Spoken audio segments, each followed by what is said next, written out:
Voici maintenant l'histoire à peine croyable d'un cambriolage à la pelleteuse. Il a eu lieu dans la région de Reims. Les voleurs ont dérobé un engin de chantier avant d'arracher le toit, une partie du mur de la boutique d'un maraîcher. Ce bâtiment n'a pas été touché par une tempête, mais par des cambrioleurs. Ils n'ont pas hésité à utiliser cette pelleteuse pour détruire le mur de ce maraîcher et voler un coffre-fort d'1,50 m de haut. Depuis, le bâtiment a été protégé. Les clients sont sidérés par le mode opératoire employé. Ça m'a vraiment étonnée parce que parfois ils forcent les entrées et tout, mais là, franchement, non, j'étais vraiment désolée. C'est pas une bijouterie, c'est une cueillette. S'attaquer à ça, c'est vraiment désolant. Dans la nuit de mardi à mercredi, cette pelleteuse de 8 tonnes est dérobée dans une entreprise à 2 km de là.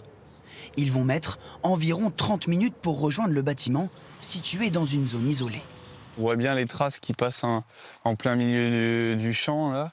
Donc ça, c'est les traces de la pelleteuse, donc, qui était sur chenille. Elle a pris un peu le chemin et ici, ils ont recoupé en biais dans le champ des choux. Le maraîcher est alors prévenu par son alarme et arrive seulement quelques minutes après le départ des cambrioleurs. La pelleteuse est abandonnée, son moteur tourne encore. Avec un grand bras, ils ont arraché le mur et la toiture. Là, ils ont réussi à faire apparaître le coffre. Je pense que sur un deuxième coup de godet, ils ont réussi à mettre le coffre dedans. Et après, la pelle, elle est repartie. Elle est allée là où le véhicule attendait. Ils ont réussi à charger dans le véhicule. Dans ce coffre, 2 000 € en espèces. Le fruit d'une semaine de vente. Un faible butin, mais des dégâts colossaux. Ils ont habillé 20 tuyaux, ça vaut 20 €. Ça fait 400 € par là.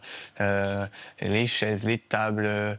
Donc à la fin, ça va faire des dizaines de milliers d'euros, c'est sûr. Le bâtiment ne sera pas réparé avant plusieurs mois, mais ce site de cueillette reste ouvert. Pour cette entreprise, il s'agit du 4e cambriolage en 5 ans.